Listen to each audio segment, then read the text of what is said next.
Welcome back, everybody, for another deep dive. Today, we're going to be tackling a topic that's gaining a lot of traction.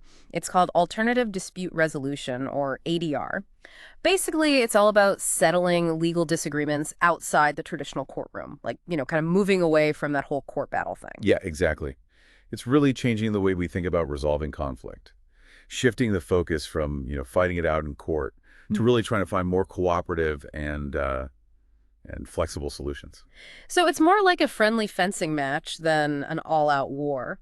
And to help us navigate this world, we're tapping into some insights from a leading organization, the American Arbitration Association International Center for Dispute Resolution. We're going to call them the AAA-ICDR from now on.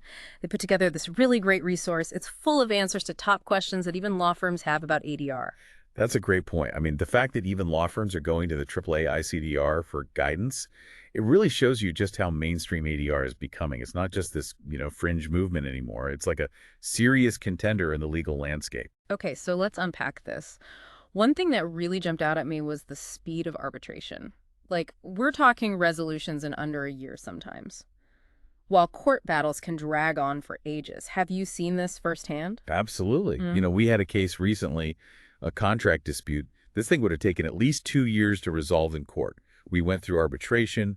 We were able to reach a settlement in just 6 months. I mean, that's a huge amount of time saved. That's incredible. Talk about cutting through the red tape. So, faster resolutions, less stress. What's not to love? Right. I mean, there are some nuances to consider, of course, Mhm. but overall, the speed advantage is a major draw for a lot of people. Yeah, for sure.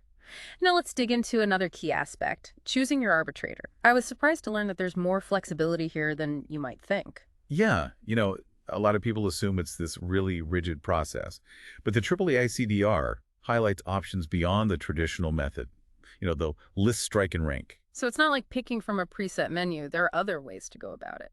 Exactly. Imagine you and another party have a disagreement. You could actually agree on an arbitrator beforehand, someone you both trust and respect. This pre-selection process can really save a lot of time and hassle. Oh, so it's kind of like choosing a referee that you both know will be fair. Exactly. Yeah. And if you don't have someone specific in mind, the AAA ICDR actually has this thing called the Arbitrator Search Platform. It's a database of qualified professionals. You can search by their expertise, experience, or other criteria. Find the best fit for your case. So you have control over who's making the decisions in your dispute. That's a level of empowerment you don't always get in a traditional courtroom setting. But before we get too deep into the specifics of arbitration, maybe we should take a step back and talk about another dispute resolution method, mediation. Absolutely. Mediation is another powerful tool in the ADR toolbox. It's a process where a neutral third party helps facilitate communication, helps the parties try to reach a mutually agreeable solution. Now, you mentioned discovery earlier, and I think it would be helpful to clarify what exactly that means for our listeners, for those who might not be familiar with the legal jargon. Sure. Discovery is essentially the fact-finding phase of a legal case, where each side gathers evidence to support their claims. Could involve requesting documents, taking depositions, interviewing witnesses. Okay, so it's like the investigative stage. You're building your case. How does that work in ADR, particularly in arbitration? Well, in arbitration, the discovery process tends to be much more streamlined. Compared to traditional litigation, it's often more focused and less adversarial, which can save a lot of time and money. So less time digging through mountains of paperwork and more time focusing on finding a solution. Exactly. And because the parties are generally more cooperative in arbitration, they're often more willing to share information voluntarily, which can further streamline the process. That makes sense. So in arbitration, it's less about trying to outmaneuver each other and more about working together to reach a fair outcome. Now, you also mentioned mediation earlier. Where does that fit into the arbitration picture? Well, sometimes you have what's called med-arb, where mediation is actually the first step. And if that doesn't fully resolve the dispute, then the parties move on to arbitration. Interesting. So they try to find common ground first before going for a binding decision. Exactly. Imagine you and your neighbor disagree about a property line. With med-arb, you'd first sit down with a mediator to try and compromise. If you hit a roadblock, then you could have an arbitrator make a binding decision. I like that. It keeps the door open for collaboration while still having a backup plan if you can't quite reach an agreement on your own. But let's say mediation isn't part of the plan. How does the speed of arbitration actually compare to traditional court proceedings? Well, arbitration cases are typically completed within 9 to 12 months. which is significantly faster than the, years it can take in court. Wow, that's a big difference. What contributes to that speed? Is it just the streamlined discovery we talked about? That's a big part of it. But there are other factors too. In arbitration, there's generally more flexibility in scheduling hearings and just managing the overall timeline. There are also fewer procedural hurdles and less opportunity for delays, which keeps things moving at a faster pace. Okay, so we're talking about a process that's really designed for efficiency and getting to the heart of the matter quickly. That's certainly appealing, especially for businesses that need to resolve disputes and move on. Now let's talk about the elephant in the room, the cost. How much does it actually cost to hire an arbitrator? That's a great question, and it's one we hear a lot. Arbitrator fees can vary. It depends on factors like experience and the complexity of the case. Kind of like buying a car. You Yeah. got your economy models and then you have your luxury options. But unlike buying a car, you really want to make sure you're getting a good deal for your money here. That's a great analogy. So give us a ballpark figure. What kind of price range are we talking about? So for simpler cases, hourly rates for arbitrators can range from $300 to $600. But for really complex commercial disputes, you could be looking at $800 an hour or even more. Okay, so there's quite a range there, but how can I, as someone going through this process, be sure I'm getting a qualified arbitrator who's worth that cost? What kind of vetting process is in place? Well, the AAA-ICDR has a rigorous vetting process for its arbitrators. It's not just anyone who can walk in and say, hey, I want to be an arbitrator. First off, you need extensive experience, usually at least 15 years in the field. That makes sense. You want someone who knows what they're doing. What else? You need strong recommendations from other professionals, people who can vouch for your skills and your integrity. It's not enough to just show up. You need a solid reputation. Plus, the AAA-ICDR conducts thorough background checks, make sure there are no red flags. And it doesn't stop there. Before you can even be considered for a case, you have to undergo mandatory training. Wow, so it's like a multi-step process to even get in the door. What about staying up to date? Are there ongoing requirements for arbitrators? Absolutely. To remain on the AAA-ICDR roster, arbitrators have ongoing training requirements. Yeah. And they undergo regular performance evaluations. It's all about ensuring the quality and the impartiality of the arbitrators. That's reassuring to know. So you're not just paying for experience, you're paying for someone who's constantly honing their skills and being held accountable for their decisions. Exactly. And it's that commitment to quality that makes ADR such a compelling alternative to the often unpredictable and drawn-out process of traditional litigation. So we've talked about the who and the how much in ADR. Now let's look at the where. The institutions that oversee these proceedings. You mentioned a key distinction earlier. Nonprofit versus private ADR institutions. What's the big difference for someone trying to choose between them? Yeah, that's an important thing to think about when you're deciding, where to go for ADR services. Nonprofits, like the AAA-ICDR, they have a fundamentally different mission from private for-profit organizations. So for nonprofits, it's not just about the bottom line. Exactly. Transparency is a major priority for them. They really work hard to make sure their fees and processes are clear and accessible to everyone. That makes sense. Levels the playing field a bit, no matter who's involved. Right. And another key difference is how they develop their rules and procedures. Nonprofits really emphasize user feedback. They're accountable to the people actually using their services, not to shareholders who are just looking for, maximum profit. So they're more likely to adapt and evolve based on what's working, what's not, and what people are asking for. Absolutely. Now, with private institutions, it's not that they're bad or anything, Yeah. but their profit motive can sometimes influence how they operate and the types of services they offer.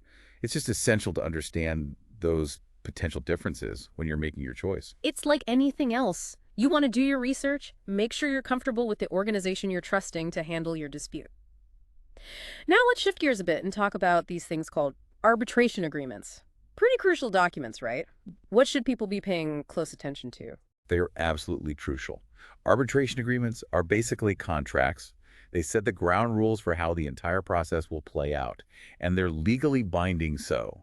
You really want to make sure you understand exactly what you're agreeing to before you sign. So it's not just a casual handshake agreement then? No, not at all. These are serious documents with real legal weight. Okay, so what are some red flags or key elements to look for when you're reviewing an arbitration agreement? One of the most critical is the scope of the agreement. What types of disputes are actually covered by this thing?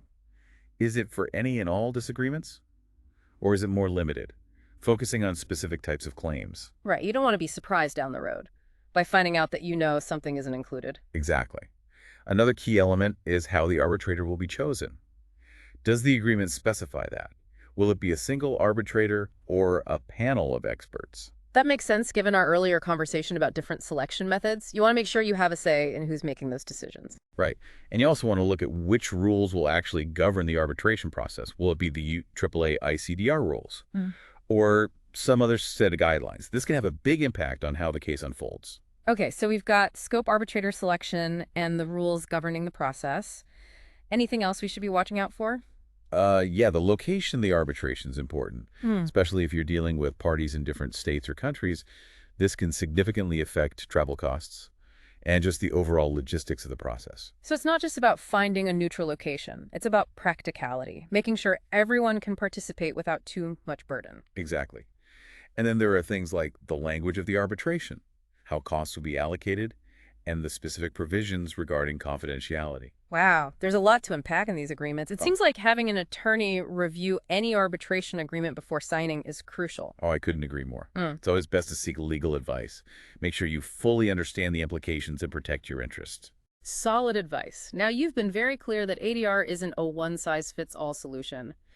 What are some situations where it might not be the best approach? Any red flags to watch out for? Yeah, there are definitely situations where ADR might not be ideal, despite all its advantages. For example, if there's a significant power imbalance between the parties, arbitration might not be the fairest option. So if one side has a lot more resources or leverage than the other, it could kind of tilt the scales unfairly. Exactly. The less powerful party might find themselves at a disadvantage. That makes sense. It's about ensuring a level playing field, which is something ADR is often praised for. But that fairness can be compromised if one side is at a disadvantage from the start. What other scenarios might raise concerns? Well, if the dispute is about setting important legal precedents, precedents that could affect a wider group of people, traditional litigation in a court of law might be a better route. So if it's a case that could have far-reaching implications, beyond just the immediate parties involved. Right. Court decisions, they have the power to establish those legal precedents, precedents that apply to future cases. They really shape the legal landscape. Arbitration decisions, on the other hand, are generally binding only on the parties involved in that specific dispute. That's a crucial distinction. So ADR might not be the best fit for cases that could shape the interpretation of the law or impact a broader community. Are there any other situations where we might want to proceed with caution when considering ADR? If you anticipate a very complex discovery process involving tons of documents and numerous witnesses, traditional litigation might be a better fit. As we talked about, discovery and arbitration tends to be more streamlined, less extensive. So while that streamlined approach is a benefit in many cases, it might not be sufficient for highly complex cases where unearthing a mountain of evidence is critical. Precisely. And another factor to consider is enforcement. While arbitration awards can be enforced by the courts, it does require that additional step. If you need the immediate backing of the court's authority to ensure compliance, traditional litigation might be a more straightforward option. It's like having the full force of the legal system behind you right from the start, rather than having to go back to court for enforcement later. Exactly. So while ADR offers many advantages, it's crucial to weigh those benefits against the potential drawbacks. Really consider the specifics of your situation before jumping in. It's about choosing the right tool for the job right, recognizing that ADR is a powerful tool, but it might not be the right tool for every situation. Absolutely. But even with those caveats, it sounds like ADR is still a valuable option for resolving disputes in a more efficient and often less adversarial manner. Absolutely. It offers a lot of benefits in terms of speed, cost effectiveness, flexibility, and privacy. And as we've discussed, there are different types of ADR, so you can really tailor the approach to your specific needs. Right, it's about finding the right fit for the circumstances. And that's why it's so crucial to be informed and to seek expert guidance when considering ADR options. I couldn't agree more. Having a knowledgeable attorney by your side can make all the difference in navigating the complexities of ADR and ensuring the best possible outcome for your situation. Now, before we move on, you mentioned earlier that the legal landscape is constantly changing, and ADR is no exception. Can you elaborate on that a bit? What are some of the trends on the horizon in this field? We're seeing some really exciting developments. One of the most significant is the rise of online dispute resolution, or ODR for short. Basically, it's using technology to make dispute resolution more accessible and efficient. ODR. That sounds futuristic. Can you paint a picture of what that looks like in practice? Sure. Think of it as using online platforms for mediation, arbitration, or even just negotiation. Instead of meeting face-to-face, the parties can communicate and exchange information virtually. So a virtual courtroom of sorts? That's fascinating. Exactly, and it offers a lot of advantages. For example, it can be extremely helpful for international disputes, or for cases where the parties are located far apart. It removes those geographical barriers. That makes a lot of sense in today's globalized world, where businesses and individuals are interacting across borders more than ever. Absolutely. And ODR can also make ADR more accessible and affordable for people who might not have the resources for traditional in-person proceedings. So it's leveling the playing field in terms of access to justice. Exactly. Are there any other notable trends shaping the future of ADR? We're seeing a growing emphasis on early dispute resolution, trying to resolve conflicts before they escalate into these full-blown legal battles. That sounds incredibly sensible. Prevention is always better than cure, right? Yeah. But how does that work practically? Well, one common technique is to include what are called dispute resolution clauses in contracts. These clauses require the parties to attempt mediation or some other form of ADR before they go running to court. I love that. It's like building a safety valve into the agreement to prevent things from exploding. Exactly. It's about creating a structured path for addressing disagreements before they become entrenched and adversarial. Are there any other trends you're seeing in the ADR space? Another interesting trend is the increasing use of hybrid approaches to ADR, combining elements of different techniques to create a more customized process. So instead of being limited to just arbitration or mediation, you can kind of blend them together. Exactly. You might start with mediation to see if you can reach a mutually agreeable solution. And if that doesn't work, move to arbitration for a binding decision. Or you might have an arbitrator issue a preliminary ruling on certain issues, followed by mediation to address the remaining sticking points. It's like having a tailor-made suit for your dispute resolution needs, using the best elements of each approach to craft the most effective process. That's a great way to put it. It's about being flexible and creative, and finding solutions that work best for the specific circumstances. So we've got technology driving innovation with ODR, a focus on early intervention to prevent those disputes from escalating, and a move towards these hybrid approaches to create more customized solutions. Sounds like the field of ADR is constantly evolving, adapting to the changing needs of the modern world. It absolutely is, and that's what makes it such a fascinating and dynamic area of law. I completely agree. It's been an incredibly insightful conversation, shedding light on a topic that, while increasingly relevant, is often shrouded in mystery for those outside the legal world. It's been my pleasure sharing these insights. Now, before we move on to the final part of our deep dive, I'd like to touch on one more important aspect of ADR, the complexities of resolving disputes that cross international borders. Yes. International arbitration is a whole other level of complexity, but also incredibly relevant in today's interconnected global economy. Exactly. So what are some key things to keep in mind when you're dealing with disputes that involve parties from different countries? What makes this different from the domestic ADR we've been discussing? Well, the biggest difference is that you have to navigate these diverse legal systems and cultural norms that might be at play. It's not as simple as just applying the same rules and procedures that you would domestically. So it's a much more intricate landscape. Precisely. For example, you need to consider the enforceability of arbitration agreements in different countries. What's binding in one country might not hold the same weight in another. That's a crucial point. What good is an agreement if it can't be enforced where it matters? Exactly. You also need to determine which country's laws will actually govern the arbitration. This choice can have a big impact on the outcome of the case. So it's not just about finding a neutral location for the arbitration, but also about understanding the legal framework that will govern the process. Exactly. And then there are practical considerations, like time zones, travel costs for participants, even finding qualified arbitrators who have expertise in both international disputes and the specific subject matter of the case. It sounds like international arbitration requires a specialized skill set and a deep understanding of global legal systems and cultural nuances. Absolutely. It's not something to be approached lightly. But for companies and individuals doing business internationally, it can be an absolutely essential tool for resolving disputes effectively and fairly.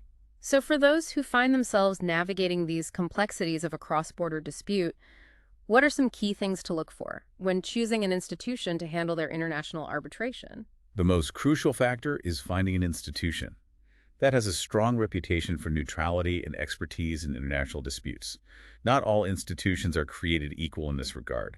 You want an organization that is respected globally for its fairness and impartiality. So it's about finding an institution that can inspire confidence in all parties. Exactly. You also want to make sure the institution has a clear and well-established set of rules and procedures, specifically designed for handling international arbitrations. So a transparent framework is in place to ensure a fair and predictable process for everyone. Precisely. And another important factor is the institution's track record, in terms of the enforceability of its awards in different countries. You want an institution whose decisions carry weight and can be upheld in courts around the world. That goes back to our earlier point about the importance of enforceability. It's critical to have confidence that the outcome of the arbitration will be recognized and upheld internationally. Exactly. Choosing the right institution is absolutely crucial for successful international arbitration. You want an organization that understands those nuances of cross-border disputes, has a reputation for neutrality and expertise, and can issue decisions that are enforceable globally. It sounds like navigating the world of international arbitration is complex, but incredibly important. Absolutely. And as more and more businesses and individuals operate across borders, the demand for effective international dispute resolution mechanisms will only continue to grow. Well, I think we've given our listeners a lot to consider in this segment. Any final thoughts on international arbitration before we move on? If you're facing a cross-border dispute, don't try to go it alone. Seek guidance from experienced attorneys and institutions specializing in international arbitration. They can help you navigate those complexities and protect your interests effectively. Solid advice. It's always better to have expert support when dealing with these matters, especially when you're dealing with international laws and jurisdictions.